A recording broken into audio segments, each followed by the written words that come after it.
So, we finally made it. We're finally here. We're at the final episode of the season. So, let's do this because this is My Hero Academia Season 7, Episode 21 breakdown and review. So, there's a lot that we have to go over, from the tragedy that is the potential end of Toga to the bombastic fight of All for One versus All Might. And just to let you know, your boy Manga Man Drew will be here breaking down everything that you may have missed in the episode and giving my overall thoughts and review of the final season of My Hero Academia and this final episode. So, let's dive right in and really talk about the episode. And to start off, the episode takes its title from Manga chapter 396, and the title of the episode is Battle Without a Quirk. And that this episode covers new material from chapters 395 all the way to 398, where the season ends. And I will say that with this, the final episode, as well as the entirety of season 7, covers approximately 69 chapters, nice, as well as 6 volumes of My Hero Academia, starting from volume 34 and ending at volume 39. So with that in mind, for the potential final season, we are going to be covering around 32 chapters, which I may talk about that more in a separate video, but let's dive more into the episode proper. And as we start the episode from where we ended the last episode, with Uraraka complimenting Toga's smile, and while there is no new changes to the opening as well as the ending, there's still a lot that we have to talk about, from the emotional impact to the visual spectacle that is episode 21. And to start off, the first part of this episode focuses on the defeat and death of Toga. Yes, I did say death because how the anime emphasizes the information that we got from manga chapter 395 is very clear in the anime versus the manga that this is Toga's death. And while the anime did adapt the Toga Twice clones disappearing in front of the other heroes, the emotional gut punch, or should I say stab, was just as amazing and impactful and left a sharp pain in my stomach. Alright, let's cut the jokes and just get to the serious parts of this episode. And there's a lot of small changes that we actually made in this episode when it came to adapting manga chapter 395. And the adaptations that were made to this episode were great, from the pupils being gone in Endeavor's eyes to indicate that while he was protecting his family, he was doing so potentially unconsciously, to the implication that Toga missed a killing blow on Hawks because this clone began to fade away, and that by doing so changed her trajectory. And even more is how the anime showed how Uraraka's zero gravity is making everyone fall slowly to the ground, which was not something that we saw in the manga, but was heavily implied by Toga. And all these small attentions to details really add up for the impact of what's to happen involving Toga. And I would like to add that the anime does show more clearly that Toga's transformation into other people while using their quirk does take a toll on her body, and that alongside her giving Uraraka her blood may have also led to her death as well.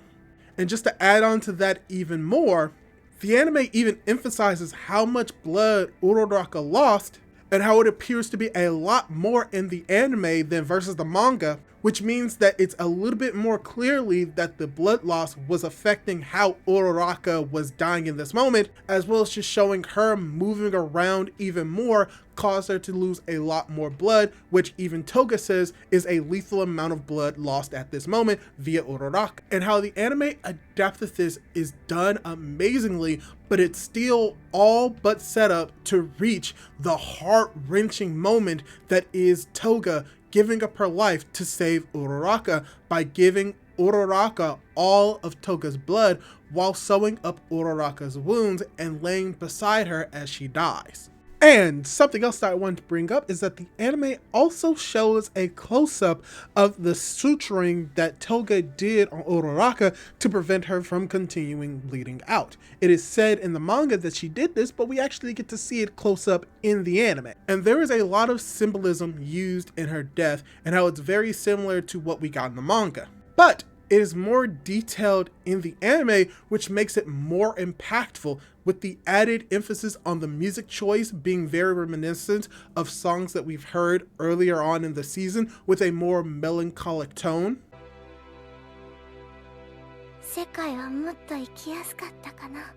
As well as getting the bird flying off more in the anime than what we saw in the manga, symbolizing Toga being free and living the way that she wanted. This is emphasized as the music begins to fade, very much implying that she is dead or is in the process of dying and leaving the mortal realm.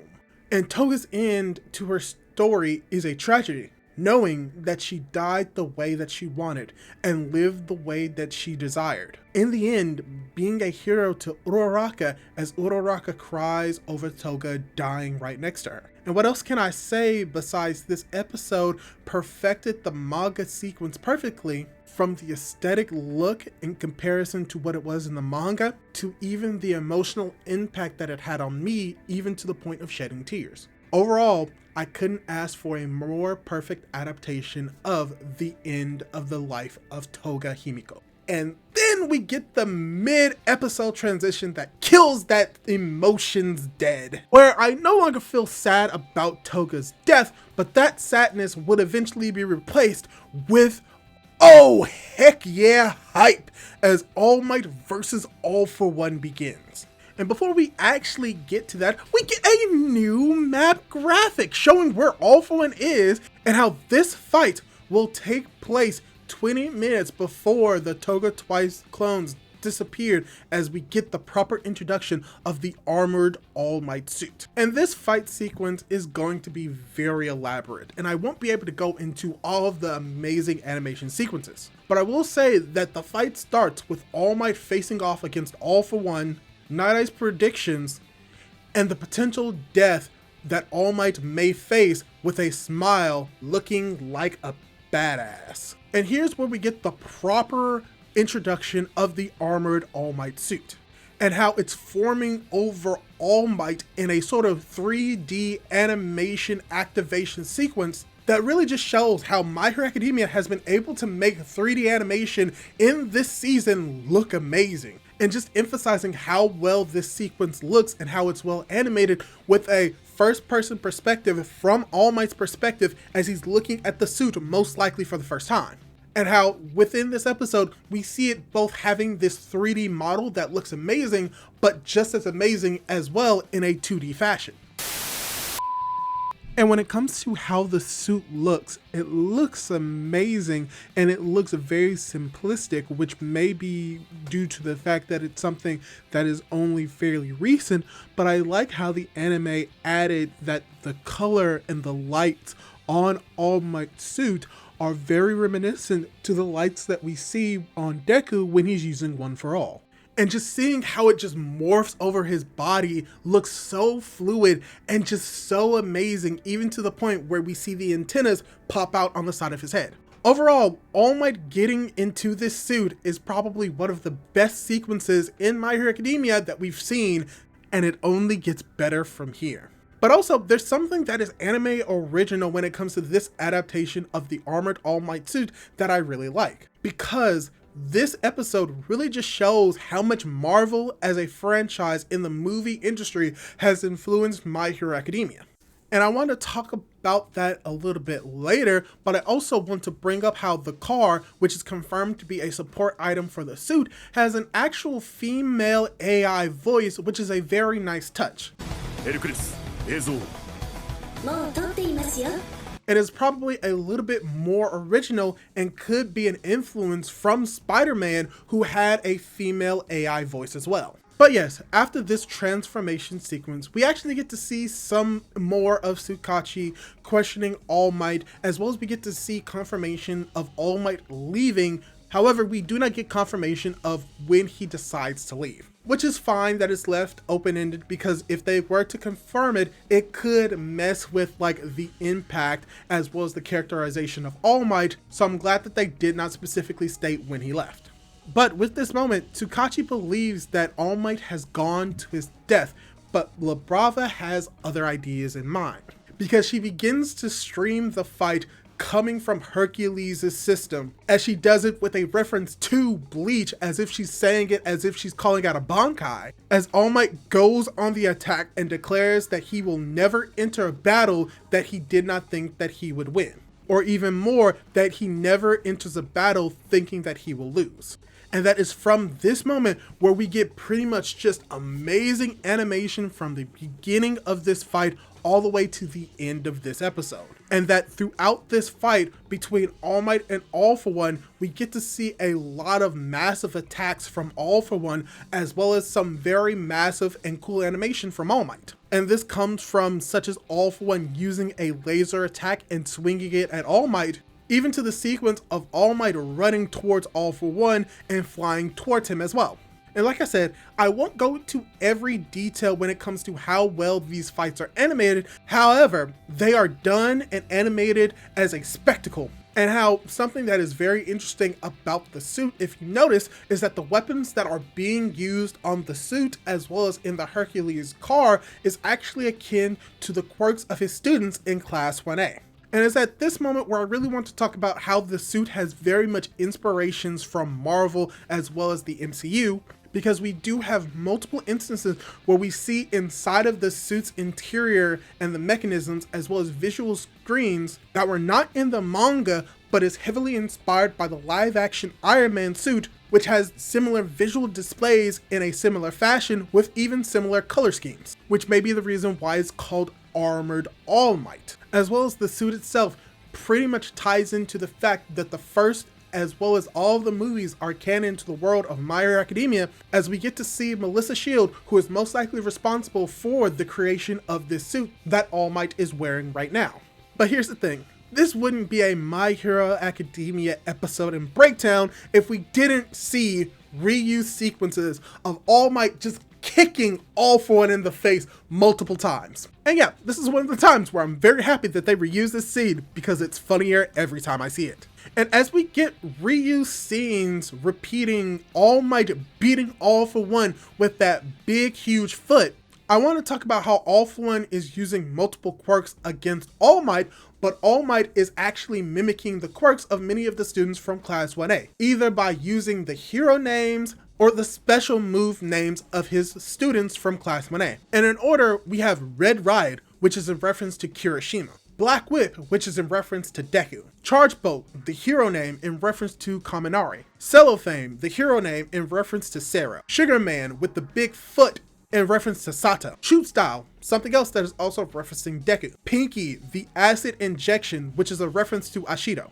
Uravity, the boosters on his back, which is in reference to Uraraka, and the boosters on his leg Ingenium in reference to Ida. And these are only a very few of the references that we get in this episode, but don't worry, we'll be seeing more Class A references when the final season of My Hero Academia comes out, and yes, there's going to be a final season.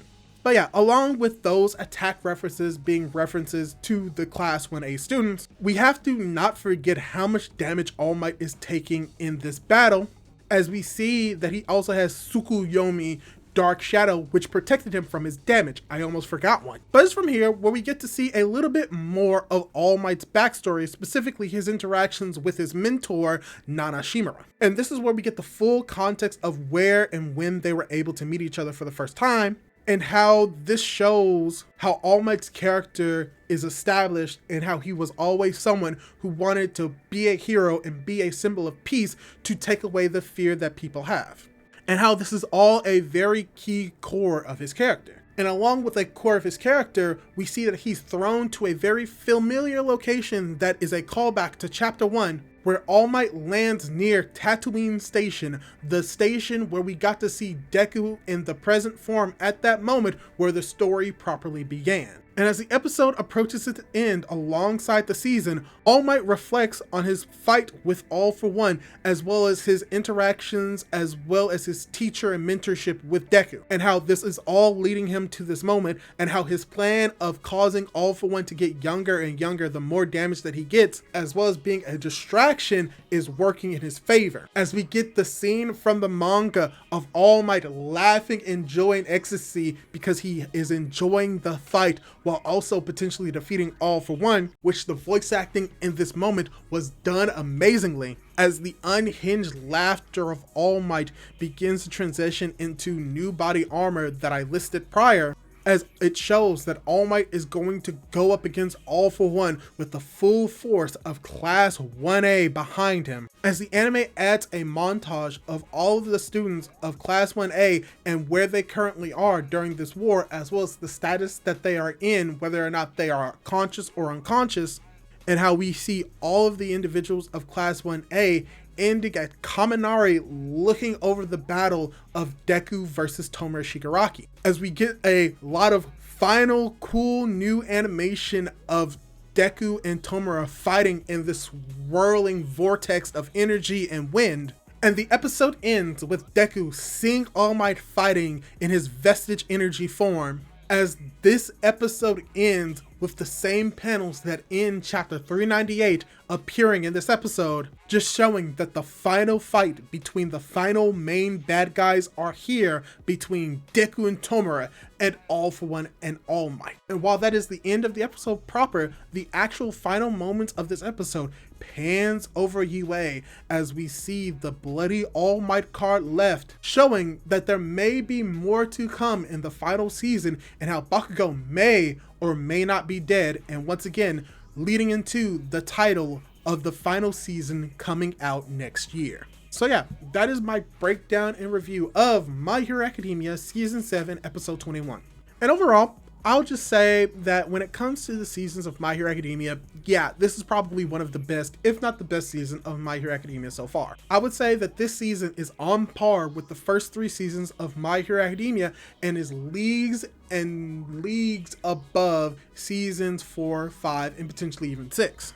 The animation was at its best. The atmosphere was tense, but also had moments of levity, as well as hyping you up for what's to come with My Hero Academia about to come to its end, and hyping you up for My Hero Academia coming to its end. The music, fantastic, well placed. They used Yusei Run in this season. That's all we needed to know. We got a lot of great animation sequences, and many of the fights and the best moments of this final arc were treated with so much grace and importance. Overall, I couldn't really ask for a better adaptation of this season of My Hero Academia, and while the smaller issues that you may have with the season to me are minor, such as once again reused scenes, a lot more still frames, as well as potentially some pacing issues here and there, overall, I think that this is an amazing season of My Hero Academia, and I cannot wait for the final season to be coming next year. And when it does, I can promise you that I will be doing my best to do a review and breakdown of that final season whenever it comes out. So yeah, that's all I really have to say about this season and this episode. So let me ask you this. How did you feel about this episode and the season of My Hero Academia as a whole? Did you like it? Did you dislike it? Or are you more just eh? Leave your thoughts down below, and don't forget to subscribe to my YouTube channel for more content like this. Do all that cool jazz, and hopefully I'll be able to catch you in my next video. Goodbye!